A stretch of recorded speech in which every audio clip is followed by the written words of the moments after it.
First half of 2026 empty, including a lot of, or mostly, non-viral Japanese beauty products that I swear by as a 13-year resident of Japan. Obviously, this is not every single product that I've used so far in 2026. In fact, I think I did an Empties video or a live stream or something earlier this year, so I already went through a couple of batches of Empties. But anyway, I thought it was high time for another round, and I tried my best to include at least one item in every single category, be it makeup, skincare, lip care, hair care, and you'll notice there's a lot of repeats in certain categories, which is usually a good sign. That alone is kind of like proof of the effectiveness of the product, the fact that I use certain items over and over again. By the way, I just want to remind everyone, unless you have unlimited disposable income to spend on makeup, or you're a full-time beauty content creator, you don't have to try out every single new release. You don't have to keep up with the Joneses. If you find a product that happens to work for you and it works really well, you're allowed to basically stay loyal to that product and just reuse it or repurchase it over and over again. Why fix something that's not broken, right?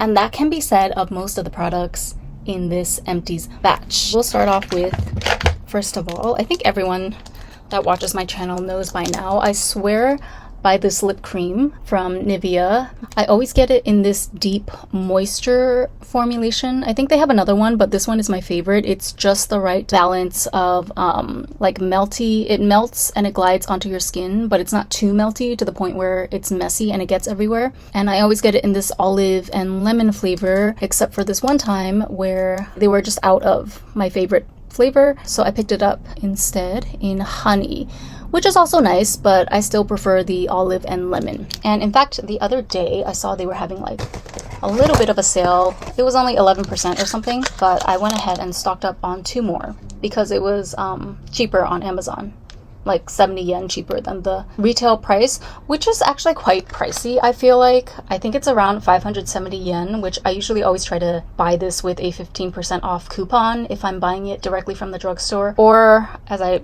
recently discovered, I can get it off Amazon for a little bit of a discount. But yeah, 500 plus yen for a regular lip balm or chapstick, as we would call it back in the day, seems kind of crazy for 2026. But you know what's more crazy is all those viral like DHC or whatever Japanese lip balms that y'all be spending your money on. I don't give a crap about any of that, okay? None of those can hold a candle to this Nivea Deep Moisture formulation right here.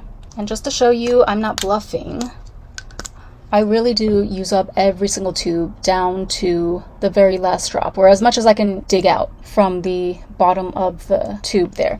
Now, the only thing I'll say about these is that I do go through them quite quickly because the formula is so melty. Maybe it's just me as well. I have a habit of reapplying chapstick all the time. I don't know, I feel like my lips just really need that moisture. I also put this on before I go to sleep at night. So yeah, I mean, it gets a lot of heavy use from me, which is a good thing. But as a result, I do go through these really, really quickly. A little quicker than I would like. But I mean, what can I really complain about? The second and only other lip product in here is this lip balm from The Ordinary. I got this as a gift from a friend. This was okay, I guess. It was giving me straight Vaseline, to be honest, the whole time. So, you know, nothing revolutionary, nothing new or out of the box. The texture was nice. It was scentless. It was Vaseline, essentially, as far as I could tell. So yeah, I would just go ahead and use this in those in-between times whenever I didn't have one of my Nivea lip balms on hand. My biggest gripe with this one though, I found this packaging to be really, really difficult to deal with, especially near the end,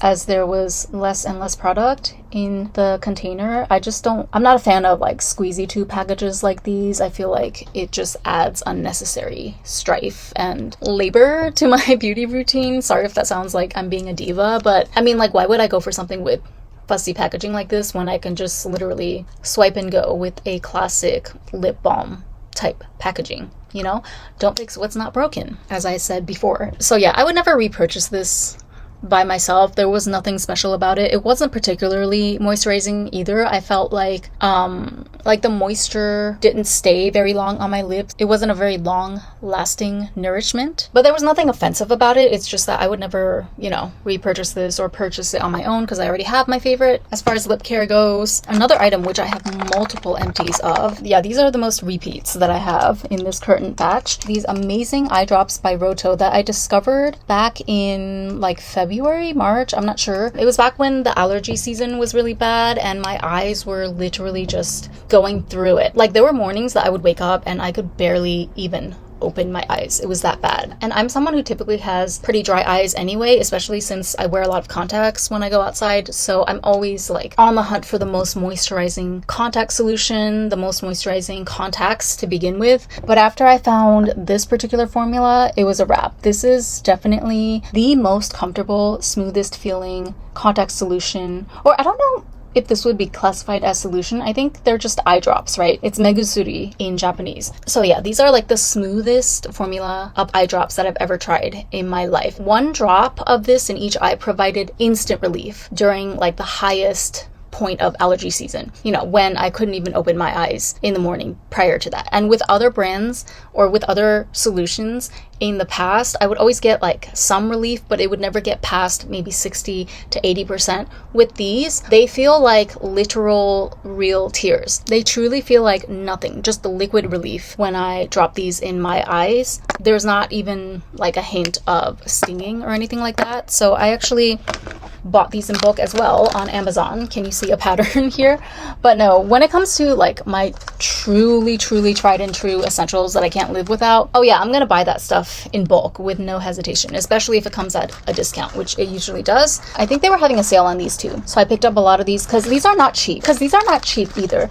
These are by the brand Roto, which has a variety of many different eye drop solutions on the market at different price points. So case in point, I actually have one of their cheaper ones. This is also by Roto, and it is the Gold 40 Mild. Not sure what that stands for, but yeah, this one I used to use this one as my main eye drop solution before I found this one. So you can see this has kind of like an angular diamond cut bottle, and this one is a smoother bottle.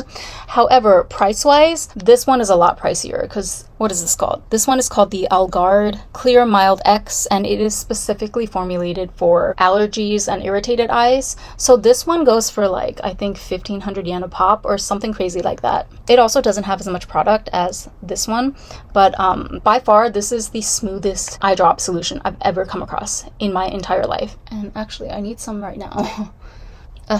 It's okay, I needed that. But the way that this mimics my real tears, it feels like when I drop this in my eyes, it feels like just my real tears. There's zero stinging whatsoever. It literally just feels like I am refilling my eye with a solution of my own tears. But the price point is a little bit insane, which is probably why people don't talk about this one as much. So just keep that in mind. 1,500 yen for this tiny little bottle, which only has 13 milliliters.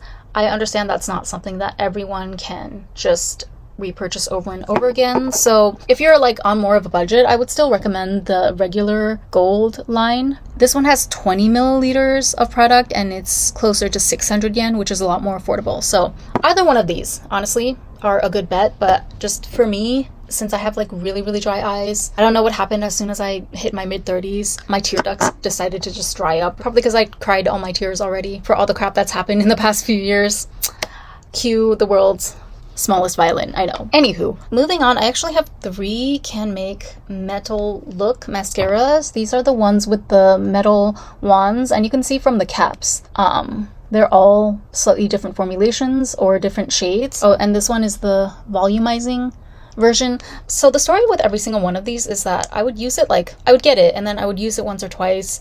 I liked it a lot, but I have other mascaras that I use. Or okay, case in point, another one of my Empties. My regular mascara that I use 90% of the time is this My Lash Opera mascara. So what would happen is that like I would continue to use this 90% of the time, but then once in a while I would buy one of these new Can Make Metal Look mascaras because I do like the wand. It is pretty good for precision work, especially on the lower lashes and things like that.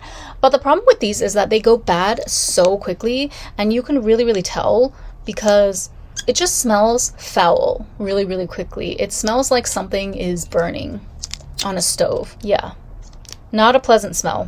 But I remember I liked this Metal Look series well enough. If you're in the market for like a tubing mascara that is really catered towards smaller, finer lashes, or if you have like hooded eyes or something that you need a thinner wand to accommodate, maybe check these out. But I still have to say, me personally, I always find myself just going back to my favorite formula of all time by My Lash. It's just the best tubing mascara formula that I've ever tried. And also, I do like the wand. Even though it's not as skinny as the Metal Look wand, this is still very, very precision when compared to especially Western branded mascaras. So yeah, My Lash is still king. And I was looking forward to using these Metal Look mascaras here and there from time to time. But before I could do so, they went bad on me. So what can you do? Next, I have this Mufusando nail oil pen. I really only bought this for the packaging. As far as the formula, it's fine. It's normal. I wouldn't say it's the most nourishing formula, which makes sense because this wasn't that expensive anyway. But I'm glad I picked it up. I forget what the scent was, but it does have a bit of a fragrance, which I like.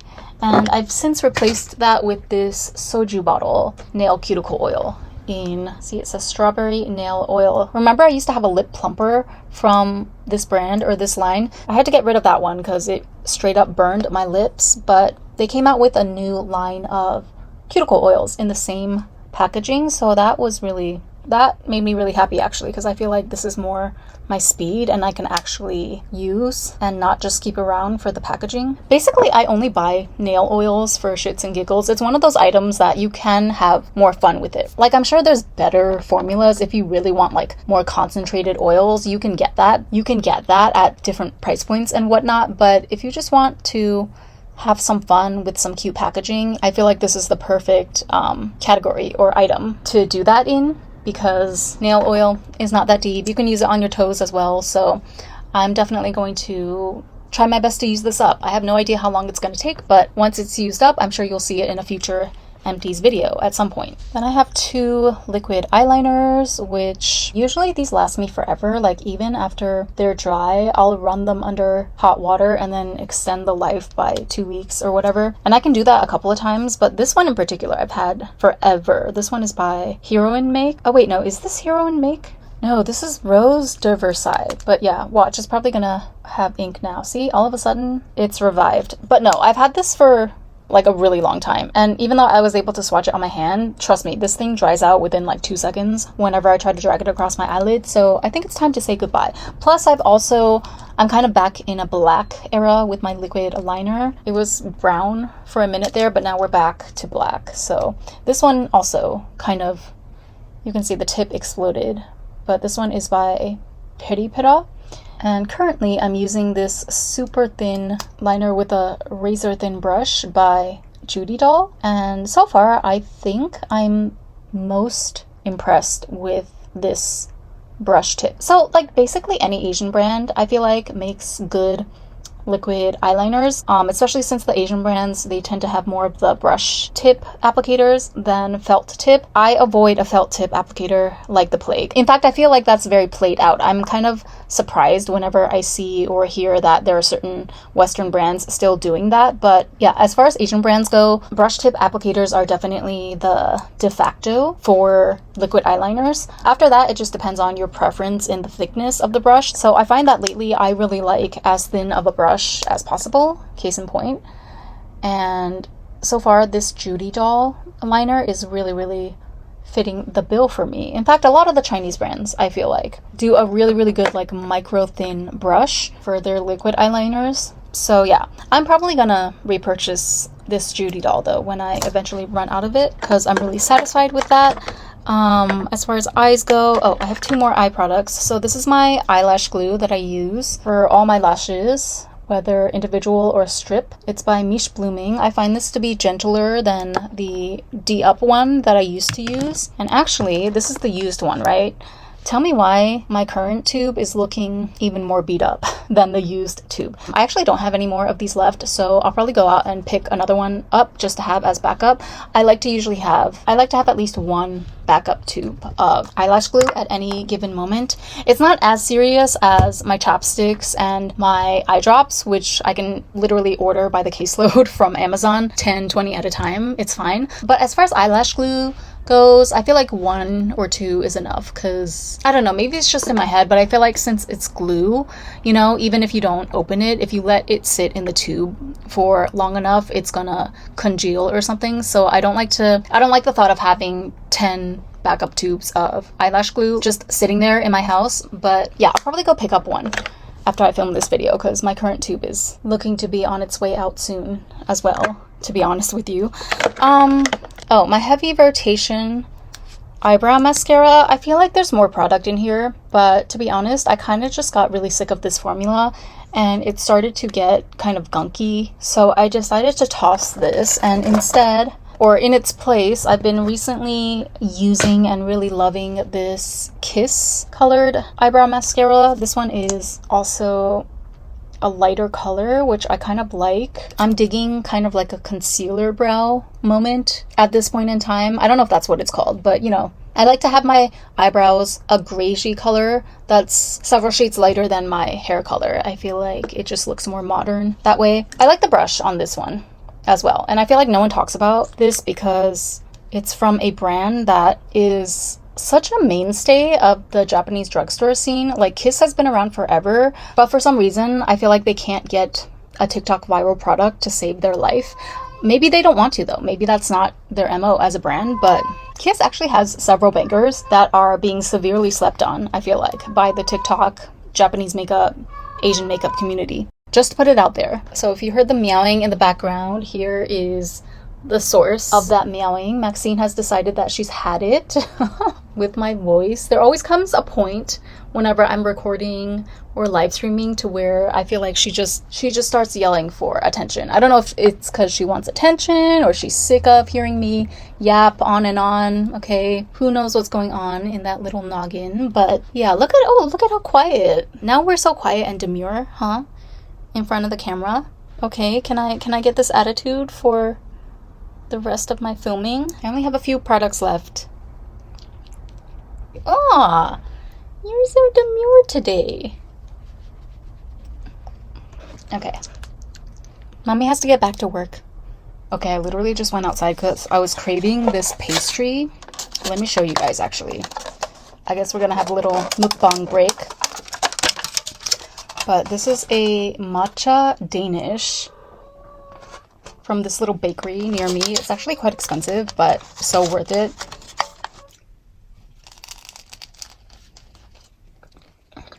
Oh my god. It's like this pudding mousse consistency. So good. This is like my third one of these I've had this week. It's really bad. Every time I get it, I'm like, okay, I just need this one to get my fix. And then the next day, I'm right back at the bakery's door. It's like Groundhog's Day. There's a little bit of mascarpone in there.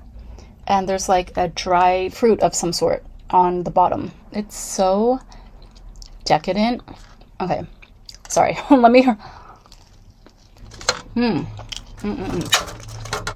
Okay, I'm sorry. You guys, I needed to get my sweet fix. You know, when the sweet tooth comes calling, everything else needs to kind of just take a backseat until its demands are satisfied. So moving on with the empties, I'm going to try to speed through the rest here.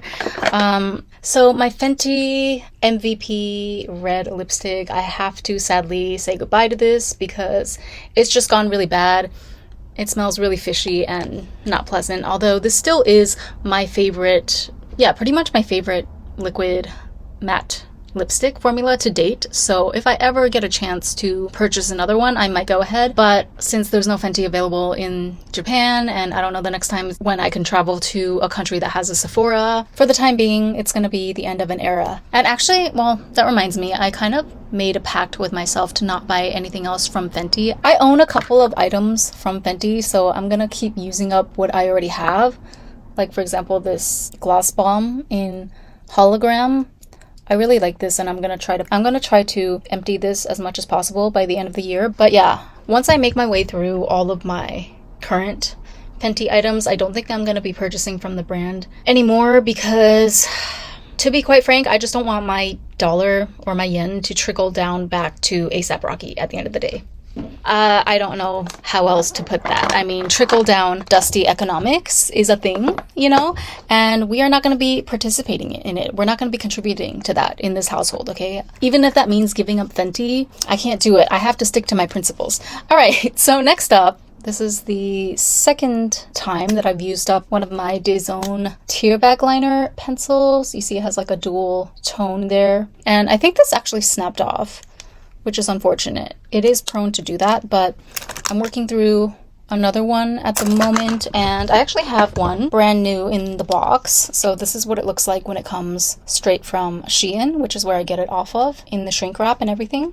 For me, this is an absolute essential for tear bag makeup. I use the shade DC02. Next, I have this Plus O hair mascara thing. It's like a hair gel for your bangs or any cowlicks that you might have. There's a couple of brands here in Japan that offer this type of product. There's not really much difference in any of them from what I can tell. Right now I'm using the Ululis Water in Mato Make, and the reason that I switched back to Ululis, actually, because this was actually my first brand that I ever used of like a bang gel or mascara. The reason I switched back is kind of superficial. But basically, I just like the fact that Ululis has clear tubes so that I can see exactly how much of the product I've used up. Something about not being able to see the product through this tube really bothers me. Like anything other than mascara, I prefer the bottle to be either clear or semi-clear to where I can see the amount of progress that I'm making. So we just have skincare and hair care left.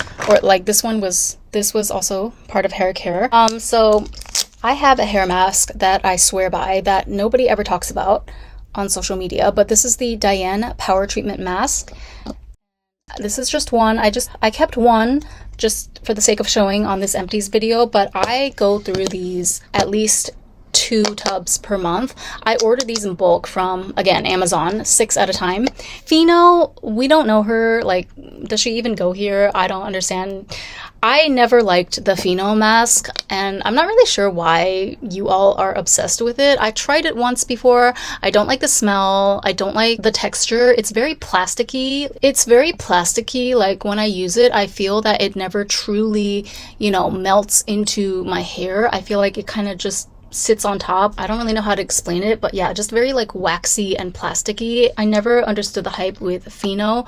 Me personally, again, as a local for the past 13 years living in Tokyo, 2 of them in Yokohama, I do consider myself more of a connoisseur than a lot of these TikTok beauty gurus out here, and I'm telling you, Diane is the way to go.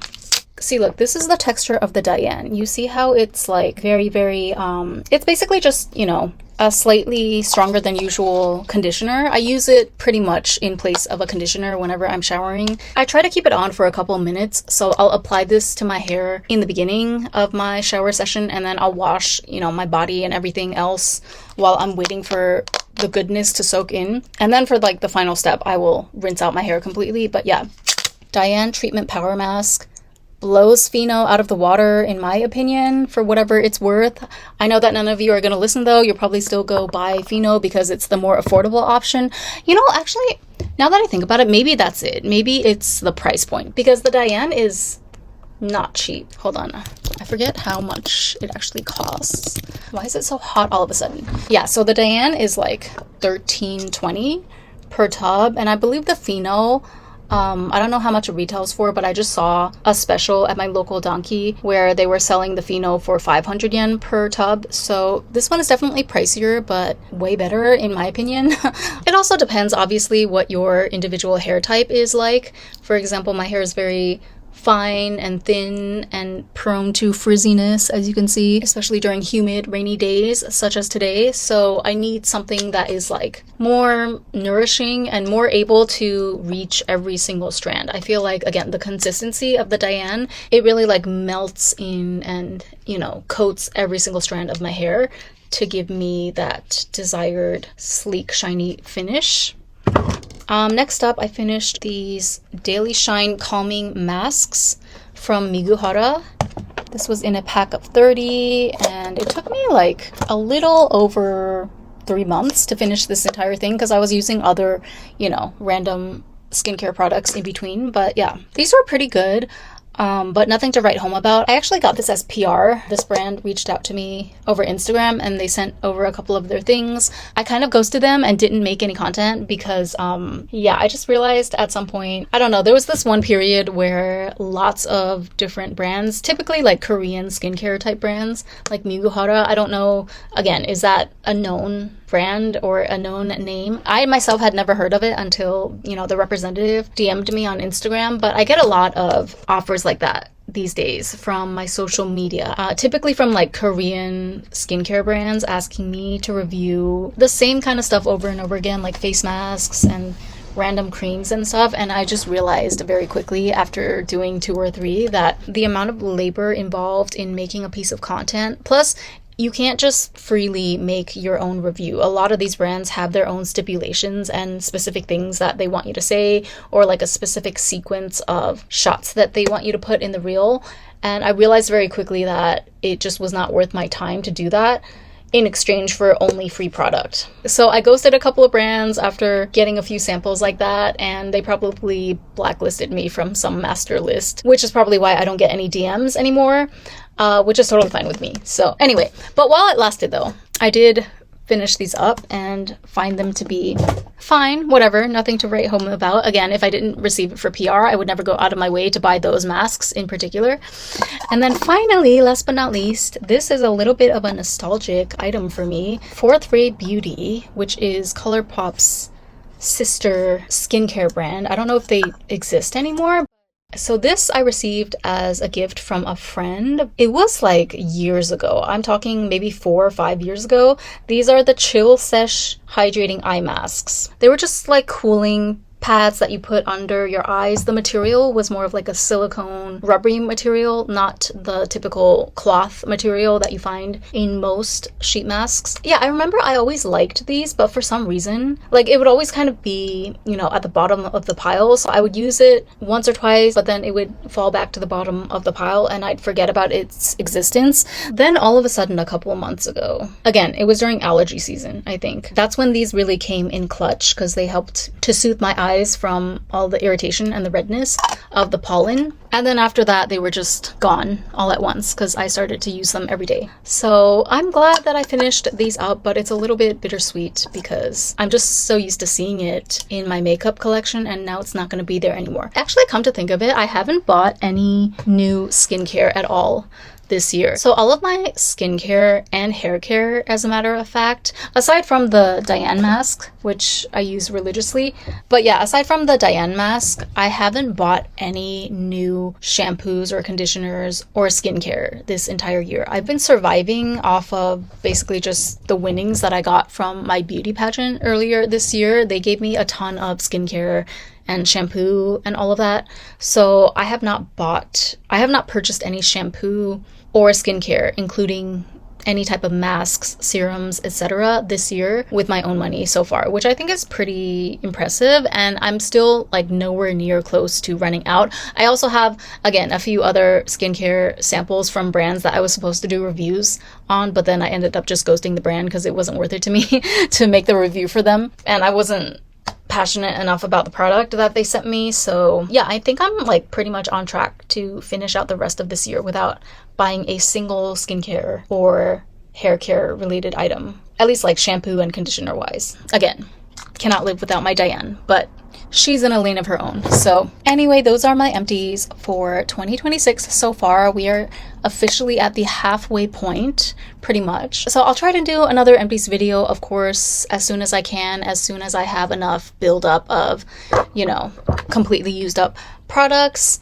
I don't know, I can't promise exactly when that's going to happen, but definitely, at the very least, I'm gonna have to make one for the end of the year. End of the year empties for sure, but maybe 1 or 2 updates in between as well. I'm thinking about doing an official project pan too, which I'm kind of nervous to even say out loud because I feel like every time in the past when I try to commit to certain items for a project pan, it's almost like me committing myself to certain items, it causes myself psychologically to want to rebel and like not use those items anymore. So even though I might have been using like the same blush or the same eyeshadow palette for the past 3 weeks straight, as soon as I come online and I say that for sure I'm going to focus on this blush or this palette, that's when my interest completely dissipates and all of a sudden I want to use a completely new palette or new blush. So yeah, that's why I feel like none of my project pan attempts in the past have really been successful. But I feel like this year I do have a shot at sticking to it, if only for the fact that I'm actually genuinely sick of buying new makeup at this point. Like, obviously there's always going to be new things that I want and new things that entice me. Case in point, the new Dayseek and Polly Pocket collaboration, which is so cute, and it's like it's taking everything inside me to fight the nostalgia bug. But then at the same time, there's just this like overall fatigue and this overall exasperation that I have towards makeup brands and just consumerism in general this year. So far, I've definitely seen like a change for the positive in my consumption habits, at least with regards to makeup this year as compared to previous years. I definitely don't buy anywhere near as much new makeup as I used to. It's really only like 1 or 2 items here or there per month, and they typically tend to be much more practical items that I know I'm going to get a lot of use of.